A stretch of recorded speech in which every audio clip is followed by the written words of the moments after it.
સાત્વિક અહંકાર કહેવાય. ઘણા એને મંદિર જવાનો અહંકાર હોય, મારે તો નિયમ બહુ.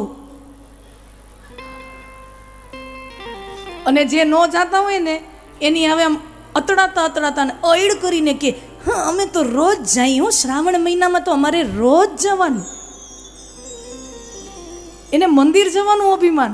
તો તમે જાઓ છો તમારા માટે જાઓ છો, અમારા માટે ક્યાં જાઓ છો? સાત્વિકતાનો પણ અહંકાર હોય છે. અમારે તો આમ એટલે આમ જ હોય, એ પણ એક સાત્વિકતાનો અહંકાર છે.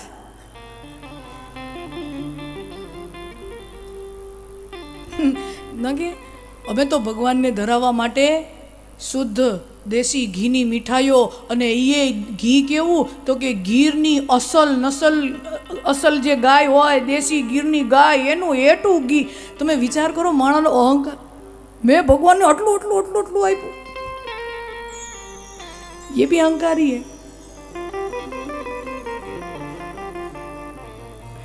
તો બલિરાજાએ બધું આપ્યું, પણ બલિરાજાનું એ આપવું એ મધ્યમ કક્ષાનું કહેવાય. પણ સર્વશ્રેષ્ઠ કોઈએ દાન કર્યું હોય ભગવાનને તો એ છે ગોપીઓ. મારું કાંઈ હતું જ નહીં, મારું મન પણ તારું જ હતું, અને તું લઈ ગયો, એમાં મેં તને આપ્યું શું કહેવાય? મેરા કુછ થા ही नहीं, जो कुछ था वो तुम्हारा था और तुमने ले लिया, उसमें मैं कहीं हूं ही नहीं. ये गोपियों का भाव और वो श्रेष्ठ दान है.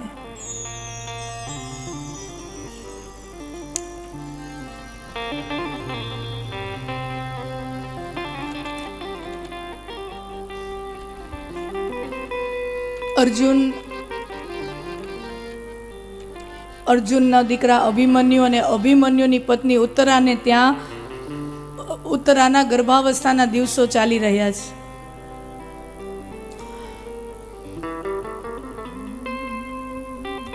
ગુરુ દ્રોણનો દીકરો અશ્વત્થામા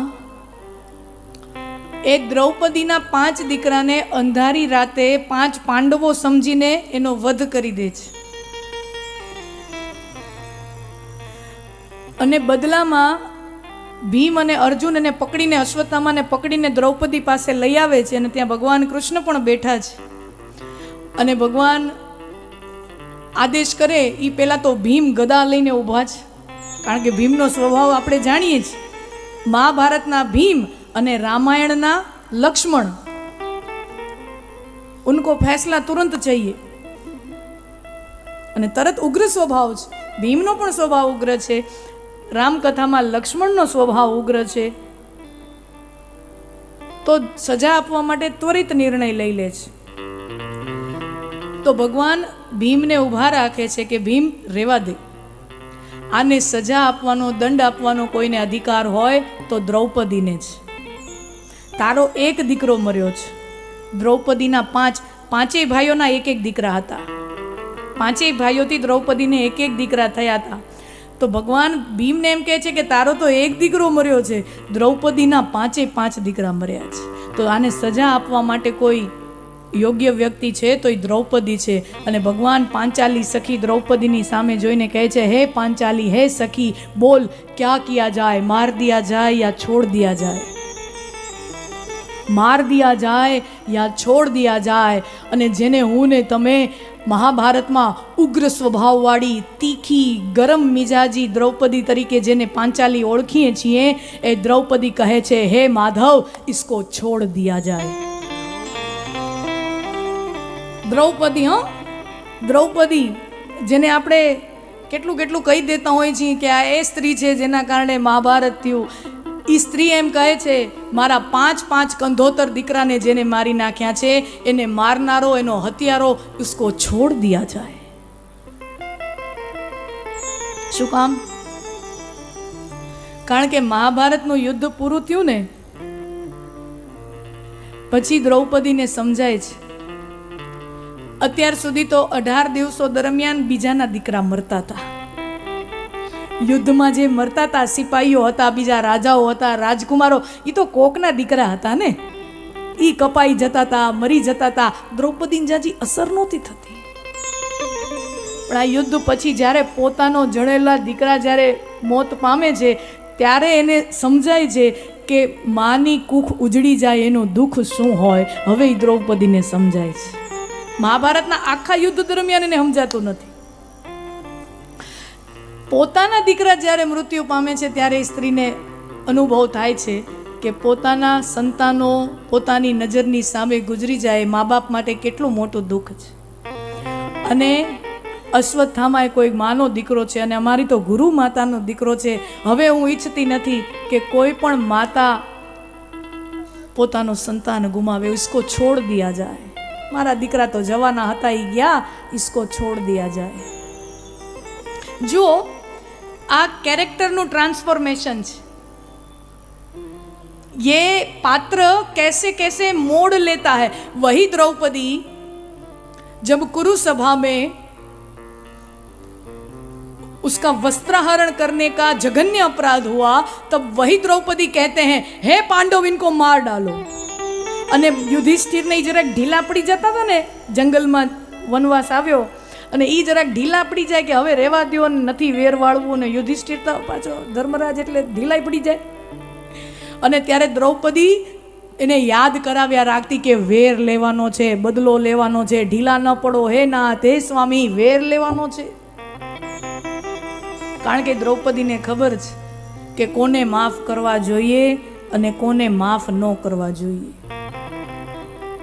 પોતાના 5 કંધોતર દીકરા એને જેને મારી નાખ્યા એના હત્યારાને માફ એક સ્ત્રી કરી શકે, પણ પોતાની અસ્મિતા ને પોતાની આબરૂ ઉપર હાથ નાખવાવાળા એ દુષ્ટ દુશાસનો અને દુર્યોધનને કોઈ સ્ત્રી માફ ન કરી શકે. એ દ્રૌપદીનું પાત્ર અસ્મિતાને ખુમારીથી ભરેલું પાત્ર છે.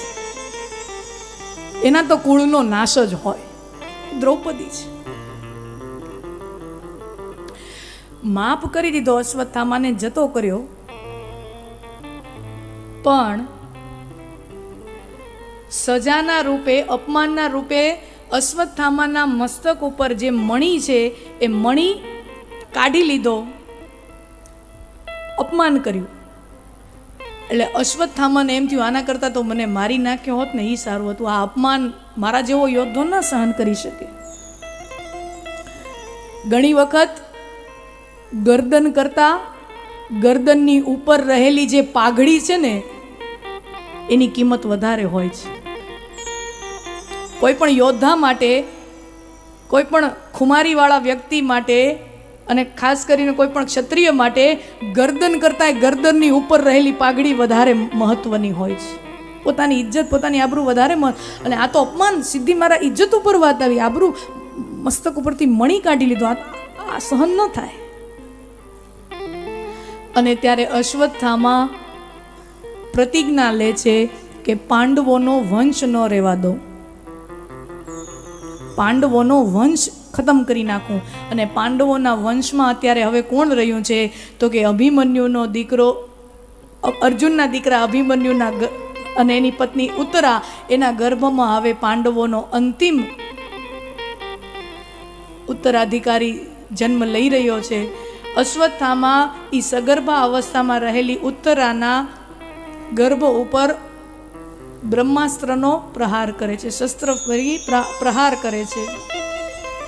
અને ભાગવતમાં કથા છે કે બ્રહ્માસ્ત્રથી શ્રી કૃષ્ણના સુદર્શન ચક્રએ અશ્વત્થામા ઉત્તરાના ગર્ભમાં રહેલા બાળકનું રક્ષણ કર્યું છે. સમય થયો, 9 માસ પૂરા થયા. ઉત્તરાએ એક દીકરાને જન્મ આપ્યો. આખી હસ્તિનાપુરમાં ઢોલ, નગારા, પેંડા, મીઠાઈ, પતાસાઓ વહેંચણી થઈ. ઉત્સવનો માહોલ છે કે પાંડવોના ઘરે પારણું બંધાણું છે. રાજાના મહેલમાં પારણું બંધાય એટલે આખી પ્રજા આનંદિત હોય. અને એમાં યુધિષ્ઠિરે વિદ્વાન જ્યોતિષીઓને બોલાવ્યા અને કીધું આ અમારા દીકરાના જન્મ સમય, જન્મ સ્થળ, આના ઉપરથી અમારો જે આ પોત્રો છે પરીક્ષિત, એનું ભવિષ્ય કથન કરો. અને ત્યારે જ્યોતિષીઓ ભવિષ્યનું કથન કરે છે કે હે યુધિષ્ઠિર રાજા, આ તમને પણ ચડે એવો ધર્મનો ધર્મરાજા થશે, તમારા કરતાંય ચડિયાતો ધર્મરાજા થશે, નીતિમાન થશે, એના રાજમાં પ્રજા સુખી થશે, ધન ધાન્ય અને ખેડૂતો અને બધાયને આનંદ રહેશે, ખૂબ વૈભવી સુખી જીવન જીવશે. પણ આવો જો જ્યોતિષીઓ પાસે જાય ને પેલા બધું હારું હારું કહેવાનું નિયમ છે, અને પછી છેલ્લે એમ કહેવાનું પણ આ તો હું તમને છે ને તમને શીખવાડી શકું હો. તમારે કોઈના જોશ જોવા હોય ને, મને 5 મિનિટ થાય તમને શીખવાડતા, પછી તમે હાંજ થાય ને તમે આમ હાથ લઈને આવી ન જતા મારી પાસે લાઈન લગાવીને,